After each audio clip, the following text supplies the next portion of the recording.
حضرت عمر فاروق رضی اللہ تعالیٰ عنہ کے پاس صحابہ کرام جمع ہو کے آئے. کون سا ایسا شخص ہے جس کی تنخواہ میں اضافہ ہو جائے؟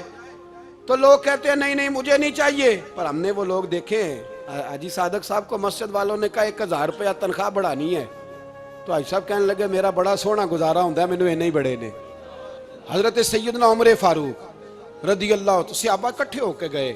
کہنے لگے عمر حضور کے زمانے میں بظاہر غربت رہی, جناب صدیق اکبر کے زمانے میں غربت, اب تو بڑی ریل پیل ہے, بحرین سے لاکھوں کا مال آتا ہے, آپ کو بڑے بڑے سفیر ملنے آتے ہیں, پر آپ وہی پرانا کرتا اور وہی تامت جو کئی جگہ سے سی آپ نے کئی جگہ سے پھٹی. اور حضرت عمر ایک دن عید کی نماز پڑھانے گئے تھے تو ننگے پیر ہی چلے گئے.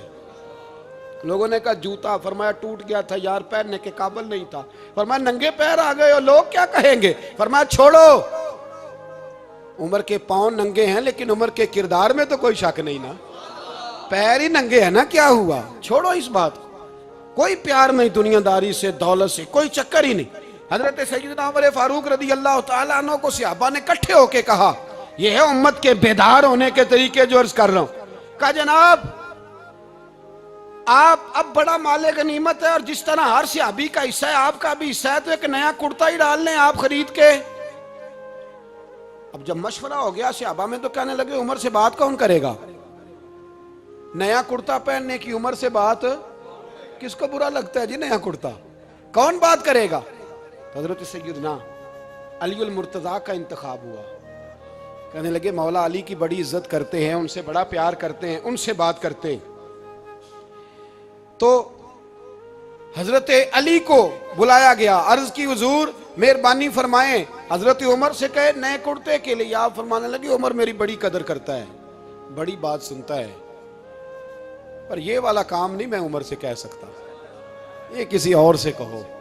تو کہنے لگے آپ رہنمائی کر دیں, کس کو کہیں؟ تو جناب علی المرتضیٰ فرمانے لگے اگر حضرت عائشہ صدیقہ سے کہو گے تو عمر فوراً مان جائے گا, وہ مومنوں کی ماں ہیں.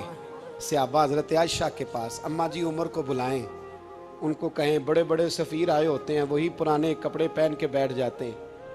اللہ اکبر. حضرت عائشہ نے پیغام بھیجا, فرمایا عمر کو بلاؤ. عمر فاروق دوڑے ہوئے آئے, پردے کے پیچھے حضرت عائشہ کے پاس گھٹنوں کے بل, اماں جی دیر تو نہیں کر آیا میں آنے میں؟ حکم ہو, حضور کے گھر سے پیغام آیا, بڑے بڑے سفیروں کو چھوڑ کے بھاگے.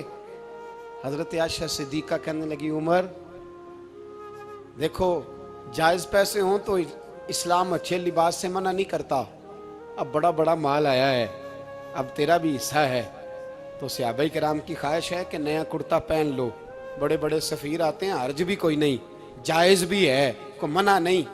حضرت عمر نے گردن جھکا, جی اماں جی, جی اماں جی, جی اماں جی. حضرت عائشہ کہتی ہیں بات ختم ہوئی, عمر نے گردن اٹھائی تو عمر کی داڑھی آنسوؤں سے بھری ہوئی. کہتی ہے مجھے کہنے لگے اماں جی میں تو صرف مسجد میں دیکھا کرتا تھا, آپ تو مصطفیٰ کو دن رات دیکھتی تھیں, جس طرح کے کرتے آمنہ کے لال نے پہنے ہیں مجھے بھی پہنا دو, میں تیار ہوں, میں پہن لوں گا, میں تیار ہوں, پر جس طرح کے میرے نبی نے پہنے. حضرت عائشہ کہتی ہے میں پھوٹ کے روئی, میرا پلو آنسوؤں سے بھر گیا. فرماتی ہیں میں عمر کی بات سنتی گئی تو میرا پلو آنسوؤں سے, میں نے کہا عمر تو جا, تو ٹھیک ہے. فرماتی ہے عمر فاروق سلام کر کے اٹھے, امیر المومنین چلے گئے. اس کونے میں صحابہ چھپے ہوئے تھے, وہ آئے, کہا اماں جی کیا بات ہوئی؟ تو میں پھر رو پڑی.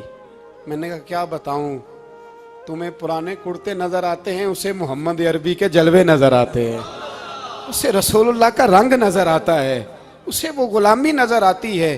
عمر کو دنیا سے پیار, اور دنیا سے پیار نہیں تھا, دعا پتہ کیا تھی؟ یوں جھولی اٹھا کے اللہ مرزقنا شہادتن فی سبیلک وجعل موت فی بلد حبیبک. اللہ عمر کو بسترے والی موت نہ دینا, موت شہادت کی دینا, پر میں میدان میں جا کے نہیں مرنا چاہتا, مجھے رسول اللہ کے شہر میں موت چاہیے, باہر جا کے نہیں, یہی میدان لگے مدینے میں, یہی موت آئے, اسباب بنا, میں مدینہ بھی نہیں چھوڑنا چاہتا. او بھائی ان لوگوں کو نہیں پیار تھا. جناب صدیق اکبر کا وصال ہوا تو زہر کے اثر سے, وہ جو آپ کو زہر لگا تھا، بعض مفسرین نے لکھا ہے کبھی کبھی وہ جو سانپ نے ڈسا تھا تو کبھی کبھی اس کا اثر آتا تھا، بس اللہ نے شہادت دینی تھی کبھی کبھی، ورنہ تو بڑی شفائیں تھیں۔ حضرت عمر شہید، حضرت عثمان، جناب علی، امام حسن، امام حسین، علی اکبر، علی اصغر، حضرت عباس، حضرت سعد بن معاذ، حضرت امیر حمزہ، مصعب بن عمیر۔ میرے محبوب نے تو لسٹ بنائی شہیدوں کی، لسٹ بنائی شہیدوں کی۔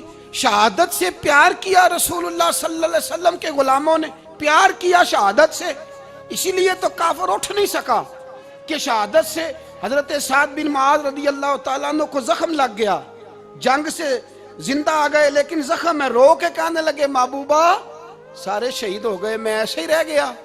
حضور نے فرمایا نہیں، رب تجھے بھی شہادت کی موت ہی عطا فرمائے گا۔ اسی زخم میں پردہ ہو گیا۔ میرے بھائی حضرت عمر بن جموح رضی اللہ تعالیٰ عنہ 4 بیٹے لے کے احد کے میدان میں آئے، کہا محبوبہ میرے 4 ہی تھے، میں سارے لے آیا ہوں، سارے ہی قبول ہیں؟ فرمایا ٹھیک ہے۔ پھر خود بھی زرہ پہن لی، ایک ٹانگ سے لنگڑے تھے، ٹانگ چھوٹی تھی۔ حضور نے فرمایا تو نے کیوں لباس پہن لیا ہے؟ کہا حضور میں نے بھی تو جہاد پہ جانا ہے نا۔ تو حضور نے فرمایا تیرے 4 بیٹے جو جا رہے ہیں، تو کہا یا رسول اللہ کیا لنگڑے جنت میں نہیں جا سکتے؟ حضور لنگڑے اللہ کو قبول نہیں، میں نہیں جا سکتا۔ تو میرے نبی پاک صلی اللہ علیہ وسلم نے فرمایا نہیں، جنت تو تیرا انتظار کر رہی ہے۔